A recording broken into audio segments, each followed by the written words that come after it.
अब हमारे साथ थोड़ी देर में आनंद राठी के मैनेजमेंट जुड़ रहे। चिराग मुनी सर हैं, एग्जीक्यूटिव डायरेक्टर हैं आनंद राठी वेल्थ के, और उनसे हम बात करेंगे उनके नतीजों पर, क्योंकि नतीजे आए कंपनी के और नतीजे काफी शानदार रहे। और अब ये देखना जरूरी है कि आज किस तरह से शेयर पर हमें सोचना चाहिए और किस तरह से हमें आगे बातचीत करनी चाहिए, क्योंकि कंपनी के रिजल्ट्स में क्या कुछ हाइलाइट्स थी, उन सभी मुद्दों पर बात होगी। चिराग मुनी है हमारे साथ, एग्जीक्यूटिव डायरेक्टर है आनंद राठी वेल्थ के। कंपनी के नतीजे आए थे फ्राइडे के सेशन में, और नतीजे काफी शानदार रहे हैं। मैं एक बार नतीजों पर नजर डलवा लेता हूँ। नतीजों पर नजर डालें आप, तो करीब कंपनी के नतीजों में जो रेवेन्यूज है उसमें 30% का उछाल देखने के लिए मिला। 222 करोड़ से बढ़कर 288 करोड़ रुपए रेवेन्यू रहा। वहीं पैट में हम देखें तो 25% का उछाल देखने के लिए मिला। एयूएम में करीब 21% और मार्जिन करीब 30% बढ़ते हुए दिखाई 30.5 पर स्थिर होते हुए दिखाई दिए। तो ये कंपनी के नतीजे हैं, और मार्जिन बिल्कुल स्टेबल थे। लेकिन कंपनी ने जो एयूएम की गाइडेंस दी थी वो 1 लाख करोड़ की दी थी।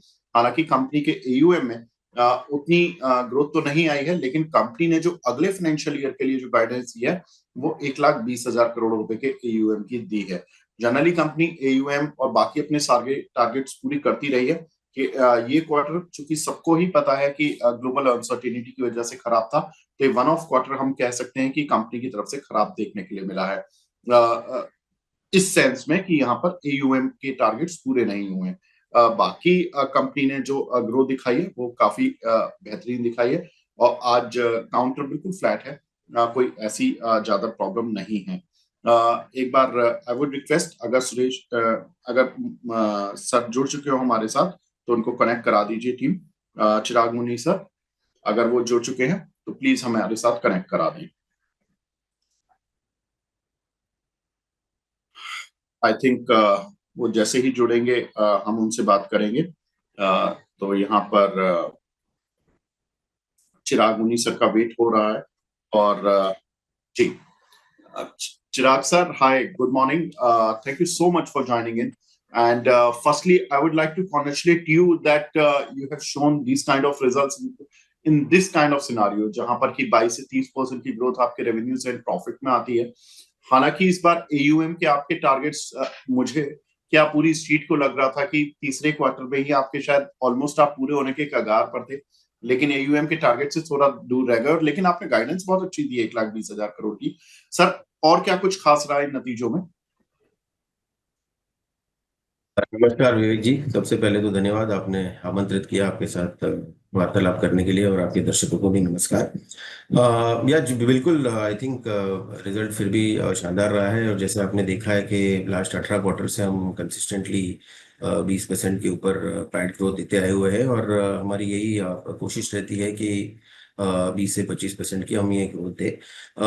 ऑफ कोर्स लास्ट क्वार्टर में जैसे आपने बिल्कुल कहा कि सब मैट्रिक्स हम कवर कर पाए, लेकिन एयूएम कवर नहीं कर पाए। जो हमको पता है कि ये जो जियोपॉलिटिकल रिस्क चल रहे हैं उसके चक्कर में मार्केट ही इतना ऊपर नहीं गया है। बट फिर भी अगर एज एज वी स्पीक, हम लास्ट वीक देख रहे थे कि हम 1 लाख करोड़ एक्चुअली क्रॉस कर चुके हैं। बिकॉज 31 मार्च लोएस्ट लेवल था। 30 मार्च अगर आप देखिए निफ्टी का 22,000 के आसपास थी। इसीलिए हम 93,000 करोड़ के आसपास क्रॉस की। बट फुल ईयर फिर भी 21% की एयूएम की ग्रोथ आई है। बहुत एनकरेजिंग बात यह है कि विवेक जी, जो हमारे नए क्लाइंट जो हमने जोड़े हैं, 1700 क्लाइंट हमने नए जोड़े हैं। और दूसरा कि हम नेट फ्लोज हमारे कंसिस्टेंट रहे हैं। 13,500 करोड़ की नेट फ्लोज आई है। इतने खरे, अभी 2 साल से आप देख रहे हैं कि मार्केट में बहुत उतार चढ़ाव आ रहा है, फिर भी क्लाइंट्स ने हम पे भरोसा रखा है। तो आई थिंक ये एक बहुत ही एनकरेजिंग है हमारे लिए कि हम सही दिशा में जा रहे हैं।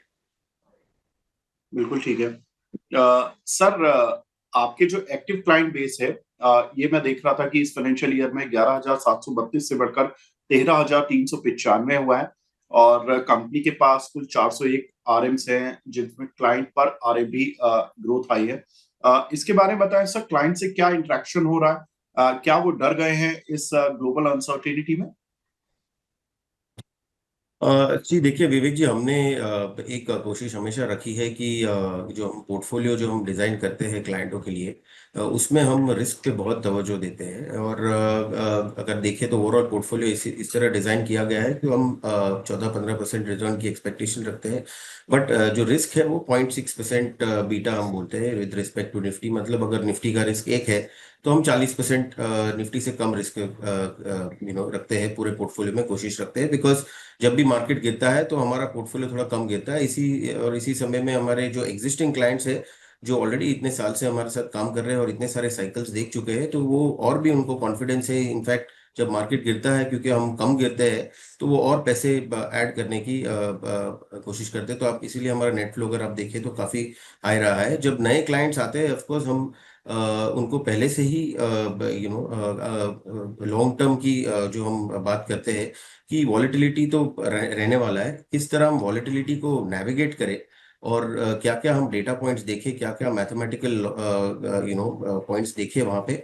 और इसी तरफ से क्लाइंट्स को भी भरोसा रहा है और over a period of time हमारा परफॉर्मेंस भी बहुत अच्छा रहा है। एंड इसीलिए हमें कोई नए क्लाइंट्स भी ज्यादा रेफरल से आते हैं, और जिन्होंने ऑलरेडी उनके दोस्तों या उनके रिश्तेदारों से सुना हुआ है कि ये लॉन्ग टर्म में ओवरऑल कंसिस्टेंट परफॉर्मेंस आनंद राठी वेल्थ की पोर्टफोलियो देती है।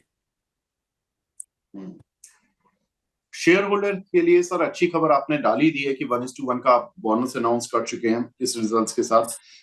सर, इस बोनस इशू को जारी करने की कोई खास वजह? नहीं, हमारा कंसिस्टेंट पॉलिसी रहा है कि शेयर होल्डर्स को कैसे रिवॉर्ड किया जाए। अगर आप देखें तो डिविडेंड भी हमने ओवरऑल पूरे साल का 13 रुपया दिया हुआ है। ये हमारी पॉलिसी रही है कि शेयर होल्डर्स को बेनिफिट किया जाए। ज़्यादा ऑफकोर्स कोशिश यही रहती है कि पहले हमारे क्लाइंट्स और हमारे एम्प्लॉयज़ को अगर हम सही दिशा में रखें तो ऑब्वियसली शेयर होल्डर्स को ऑटोमेटिकली बेनिफिट होना है। और यही पॉलिसी को चलते हुए हमने देखा है कि जब भी हम रिवॉर्ड कर पाए हमारे शेयर होल्डर्स को, वो जो हम करते हैं। एंड इसीलिए ये बोनस इशू किया हुआ है। ठीक है। Coming back to the market sir, अगर मैं देखूं तो जिस तरह से आपने AUM की गाइडेंस दी है, ये समहाउ आपने मतलब 20% growth from the last financial year की गाइडेंस से दी है, और अगर अभी के AUM से देखूं तो ऑलमोस्ट 30% ये गाइडेंस है। आप क्या सिल्वर लाइनिंग देख रहे हैं ऐसा जो कि आपको लगता है कि हाँ, ये वाली गाइडेंस बहुत रेलिवेंट है 1,20,000 करोड़ वाली? जी विवेक जी, जैसे आपने देखा है कि कंसिस्टेंटली हमारे नेट फ्लो रहे हम, अगर आप देखें तो ओवरऑल हमारे जो एग्जिस्टिंग क्लाइंट्स है, उनके बहुत सारे पैसे जो बाहर पड़े हैं, हम मैथमेटिकली उनको लॉजिक बता के उनका एनालिसिस करके उनको बताते हैं कि जहाँ पे भी आपके लो यील्डिंग एसेट्स है, वो आनंद राठी के पोर्टफोलियो में उनको लाना चाहिए। और वो हमने कंसिस्टेंटली किया हुआ है। इसीलिए आपने देखा कि हमारे नेट फ्लोज काफी कंसिस्टेंट रहे हैं। 13,500 करोड़ तो नेट फ्लो से ही आया है। बाकी मार्केट ग्रोथ ऑफ कोर्स मेरे हाथ में, हमारे हाथ में नहीं होता है। बट ओवरऑल अगर आप देखें तो अगर अगला 1 साल शॉर्ट टर्म में हम बिल्कुल वॉलिटिलिटी देखेंगे, बट हमें हमें पूरा कॉन्फिडेंस है कि अगला 1 साल बाय द टाइम हम ईयर एंड करें, क्योंकि वैल्यूएशंस काफी अच्छे अच्छे लेवल पे आए हैं। और हमको लग रहा है कि यहाँ से मार्केट थोड़ी बहुत इजाफा यहाँ से भी देगा। तो ओवरऑल अगर आप देखें तो हमें हमेशा एक्चुअली अंडर कमिट किया है और ओवर डिलीवर किया है। ये जो हम गाइडेंस देखते हैं, यही हमारे गुरु राकेश सर और जो CEO है हमारे, और फिरोज अजीज जो हमारे जॉइंट CEO है, उन्होंने सिखाया है कि हम हमेशा अंडर कमिट करें और ओवर डिलीवर करें। इसलिए हम पूरी कोशिश करेंगे ये 1,20,000 करोड़ का गाइडेंस देने के लिए। जैसे मैंने आपको कहा कि ऑफकोर्स 30 मार्च को एंड हुआ था लोएस्ट निफ्टी लेवल, इसलिए हम 93,000 करोड़ है। बट एज वी स्पीक हम ऑलरेडी 1 लाख करोड़ पार कर चुके हैं। बिल्कुल ठीक है सर। मार्केट्स में बात शुरू करना चाहता हूँ थोड़ा सा आपसे कि मार्केट में जिस तरह की अनसर्टेनिटी रही है, और मार्केट में अनसर्टेनिटी, सर मार्केट अनसर्टेन इतना नहीं होना चाहता जितना कि हमारे पॉलिटिकल लीडर्स, हमारे मींस ग्लोबल पॉलिटिकल लीडर्स ज्यादा अनसर्टेन कर रखे हैं। और नाम सभी को पता ही है, एक ही शख्स हैं वो, जब से आए हैं 1 साल से पूरी दुनिया में हड़कंप मचा हुआ है। तो ऐसे में आप क्या किस तरह से प्लान कर रहे हैं, लोगों को क्या बता रहे हैं अपने क्लाइंट से इंटरेक्शन के समय पर कि ये अनसर्टेनिटी कैसे सर्टेन, मतलब आप सर्टेन रिटर्न या एक एक्सपेक्टेड रिटर्न कैसे कमा पाएंगे इस अनसर्टेन माहौल में? देखिए विवेक जी, हम हमेशा ऑफ कोर्स हमारे जो भी क्लाइंट आते हैं हमने उनको एक पहले से बताया हुआ है कि आपको लॉन्ग टर्म के लिए रहना है, और लॉन्ग टर्म में हमेशा हमने देखा है कि मार्केट की ग्रेविटी अपवर्ड्स ही है। एंड मैं ऐसे ही नहीं कह रहा हूँ, बहुत सारे आंकड़े हम देखते हैं। फॉर एग्जांपल ये जो करंट सिचुएशन ऑफ कोर्स काफी गंभीर है, बट लास्ट अगर आप देखें लास्ट 20-25 साल में हमने ऑलमोस्ट 12 वॉर ऐसी देखी है। और वो 12 वॉर की जब हमने एनालिसिस की, तो अगर आप पीक पीरियड देखें तो एवरेज निफ्टी की जो गिरावट आती है 5 से 7% आती है। और अगर आप जैसे ही जो माहौल स्टेबिलिटी आता है तो हम देखते हैं कि रिकवरी भी बहुत जल्दी आता है। In fact next 1 year returns almost 30-35% per annum की रिटर्न लास्ट अगर आप देखें 12 वॉर्स की एनालिसिस करें तो हिस्टोरिकल बिहेवियर देख के और फ्यूचरिस्टिक में हम अगर कहें तो जो हमारे स्ट्रक्चरल मैक्रो सिचुएशन है इंडिया का, लेटेस्ट आरबीआई की भी अगर मॉनेटरी पॉलिसी देखे तो एक्सपेक्ट कर रहे हैं कि ऑलमोस्ट 6.9% पे अगले साल भी जीडीपी ग्रोथ रहेगी, इस साल 7.6% पे एंड होगी। तो हमने हमेशा देखा है कि मार्केट का कोरिलेशन नॉमिनल जीडीपी से बहुत स्ट्रांग रहा है, अगर आपके पास लंबे समय का पैसा है तो। जैसे लास्ट 25 साल में अगर आप देखें तो अगर नॉमिनल ग्रोथ ऑफ निफ्टी देखें तो 12% की रही है, और निफ्टी की रिटर्न भी 12% की रही है। और अगर हम 6.97% जो सिर्फ सभी एक्सपेक्ट कर रहे हैं कि हम फास्टेस्ट ग्रोइंग इकोनॉमी फिर भी रहेंगे डिस्पाइट ऑल दिस क्राइसिस, और इन्फ्लेशन 3 से 4% के आसपास रहेगा, तो हम 10% की नॉमिनल ग्रोथ तो देख ही रहे हैं। उस पे अगर हम म्यूचुअल फंड्स सही से कर पाए तो 3 से 4% ऊपर बन सकता है। तो हमारा बहुत विश्वास है कि लॉन्ग टर्म में ये जब स्टेबिलिटी आएगी, हम ये 14-15% जो क्लाइंट्स को कहते हैं कि ये पॉसिबल है आने का, प्लस विथ 0.6 बीटा और जेनसेन अल्फा ऑफ 6.5%, जो हम पूरी कोशिश करेंगे कि इसको हम परफॉर्मेंस कंसिस्टेंटली दे पाए।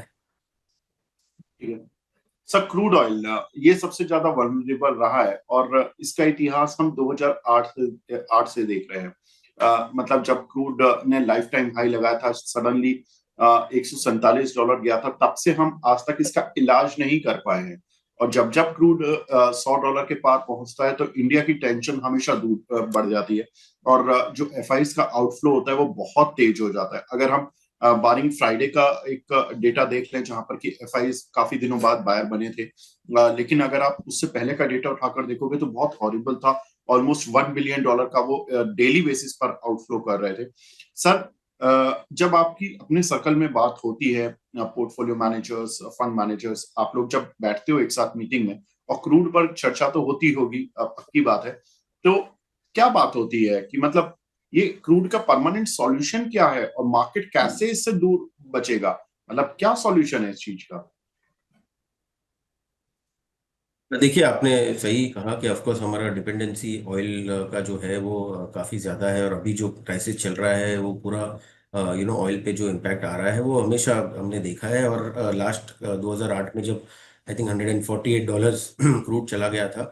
बट अगर आप डेटा में देखें और उसको कॉन्टेक्स्ट में डालें तो अगर पहले हम ऑलमोस्ट 10 से 15% जीडीपी का हमारा इम्पोर्ट बिल होता था ऑयल का, आज अगर देखें तो 5% है। तो मैं नहीं कर रहा हूँ कि हमको इम्पैक्ट नहीं होगा, but overall impact to the GDP हमारा ऑयल पे जो डिपेंडेंसी है वो थोड़ा बहुत कम हुआ है। वो है कि जब भी हमने देखा कि ऑयल की प्राइस बढ़ी है लास्ट हमने 8 इंस्टेंस देखे कि ऑयल बढ़े हैं।